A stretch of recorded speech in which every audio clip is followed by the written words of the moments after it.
পাঁচখানা পাঁচ ওয়াক্ত নামাজ, এই যে ফজর জোহর মাগরিব এশা যেভাবে আমরা বলি ডাইরেক্টলি পাঁচ ওয়াক্ত নামাজ সেভাবে 30 পারা কোরআনের মধ্যে কোথাও নাই।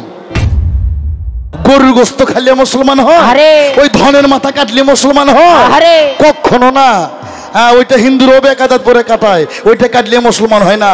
মুসলমানের আসল তথ্য বিধান কি এটা আগে তোমাকে বুঝতে হবে।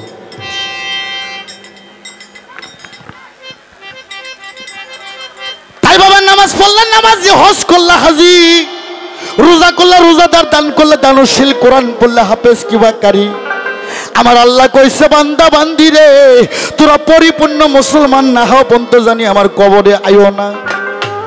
এই মুসলমানের বাংলা সার্বিক অর্থ, মুসলমানের বাংলা সার্বিক অর্থ আত্মসমর্পণকারী।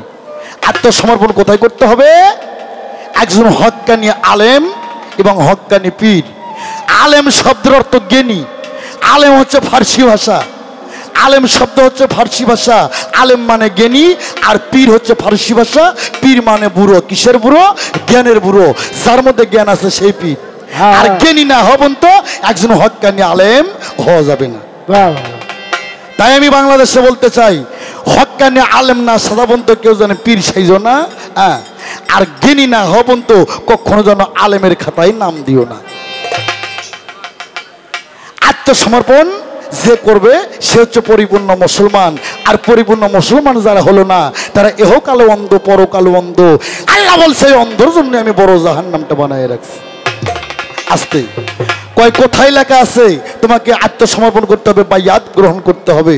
পবিত্র কোরআন শরীফ সূরা ফাত্তা আয়াত নাম্বার 10, ওখানে আল্লাহ বলছে, হে বন্ধু তুমি বলে দাও যারা তোমার হাতে হাতে বাইয়াত গ্রহণ করছে তারা আমি আল্লাহ আমার হাতে হাতে বাইয়াত গ্রহণ করছে। সুবহানাল্লাহ। কি কইলাম? সূরা ফাত্তা, কি কইলাম? সূরা ফাত্তা আয়াত নাম্বার 10। কোন হক্কানি আলেম থাকলে দেখেন এখনই আসেন। তাই আমার নবী বললেন, যারা আমার হাতে বাইয়াত হইছো তোমরা প্রত্যেকে মাওলা আলীর কাছে বাইয়াত হও। আমার রাসূল বললেন, মান কুনতুম মাওলাহু ফাজাহান আলীউন মাওলা, আমি নবী যার মাওলা আলী হবে তার মাওলা। যারা আমার কাছে বাইয়াত হইছো তোমরা প্রত্যেকে মাওলা আলীর কাছে যা বাইয়াত হয়ে যাও। সুবহানাল্লাহ। তাই বাবা আল মারফত সূরা লোকমান 20 নম্বর আয়াতে বলছে, প্রতিটা অক্ষরের 2টা করে ব্যাখ্যা, 14টা জাহিরি ব্যাখ্যা, 14টা বাতুনি ব্যাখ্যা। জাহিরি ব্যাখ্যা মসজিদ মাদ্রাসায় মক্তবে স্কুল কলেজে ভার্সিটিতে পাবে, কিন্তু বাতুনি ব্যাখ্যা কোথায় পাবে? বাতুনি ব্যাখ্যা শিখতে গেলে তোমাকে বাতুনি মানুষের কাছে যেতে হবে। তোমার কথা শেষ। এবার আমি আলেম সাহেবকে যা প্রশ্ন করছি জব করবেন। আর আপনি যে শরীয়তের আলেম, এই শরীয়ত কত খ্রিস্টাব্দে জন্ম? এই শরীয়তের রং কি? শরীয়তের বাবাকে, শরীয়তের মাকে, এই শরীয়ত দেখতে কেমন? শরীয়তটা কোথায় থেকে জন্ম হয়েছে আর কারখানাটা কোথায়? আর তুমি আমারে কইছো তুমি শরীয়ত মানো কি মানো না? মানি না মানে? আমি কত শরীয়ত মানি।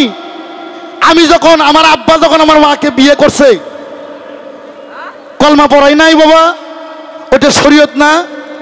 আমার আব্বা যখন আমার মায়ের বাসর ঘরে যা মিলামিশা করছে তখন দোয়া পড়ে নাই, ওটা শরীয়ত না।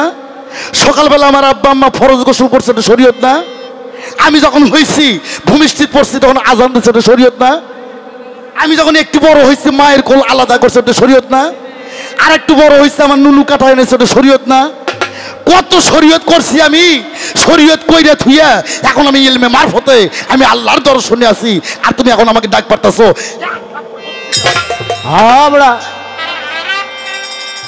আমি কত শরীয়ত করছি আমি।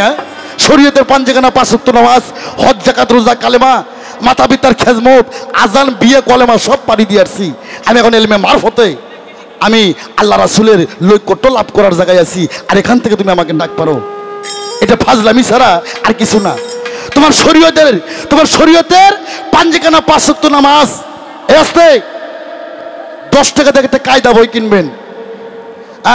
এই কায়দা বইয়ের মধ্যে নামাজ রোজা হজ যাকাতের ফর্মুলা সুন্দরভাবে দেওয়া আছে। এই তুমি প্রথম একটা কথা বলছো, পাঞ্জেখানা 5 ওয়াক্ত নামাজ কোরআনে আছে, মাতা পিতার খেজমত কোরআনে আছে, কল্লি জান্নাত পাবো, মুরিদ হতে হবে, মারফতে যেতে হবে কেন?